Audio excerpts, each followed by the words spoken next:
കൊച്ചി തേവര കുണ്ടന്നൂർ പാലം അറ്റകുറ്റപ്പണികൾക്ക് തീരുമാനം. ചൊവ്വാഴ്ച രാത്രി 11 മണി മുതൽ വെള്ളിയാഴ്ച രാവിലെ വരെ ഗതാഗത നിയന്ത്രണം. നടപടി കേരള വിഷൻ വാർത്തയ്ക്ക് പിന്നാലെ സർവീസ് റോഡ് നിർമ്മാണത്തിൽ അരൂർ തുറവൂർ റോഡിൽ പ്രതിഷേധം. തൃശൂർ എരുമപ്പെട്ടിയിൽ 1.5 വയസ്സുകാരിയെ കിണറ്റിൽ മരിച്ച നിലയിൽ കണ്ടെത്തി. മരിച്ചത് സുരേഷ് ബാബു ജിഷ ദമ്പതികളുടെ മകൾ അമേയ. മൃതദേഹം കണ്ടെത്തിയത് കുഞ്ഞിനെ കാണാതായതിനെ തുടർന്ന് നടത്തിയ തിരച്ചിലിൽ.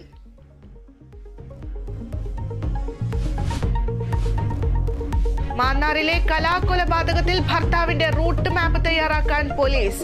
അനിലിന്റെ 15 വർഷം മുമ്പത്തെ യാത്രാ വിവരങ്ങൾ കണ്ടെത്തും. 80 പേരുടെ പട്ടിക തയ്യാറാക്കി വിവരങ്ങൾ ശേഖരിക്കാൻ നീക്കം. കാറിൽ കലയുടെ മൃതദേഹം കണ്ടെന്ന പ്രദേശവാസി രഹസ്യമൊഴി നൽകിയെന്ന് സൂചന. സംസ്ഥാനത്ത് പനി പടരുന്നു. 6 ദിവസത്തിനിടെ മരിച്ചത് 5 പേർ. അമീബിക് മസ്തിഷ്ക ജ്വരം ബാധിച്ച 14 വയസ്സുകാരൻ ചികിത്സയിൽ തുടരുന്നു.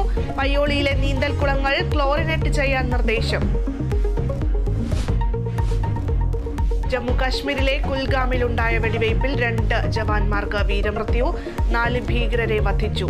കൊല്ലപ്പെട്ടവരിൽ ഹിസ്ബുള്ള സീനിയർ കമാൻഡർ ഫറൂഖ് അഹമ്മദും.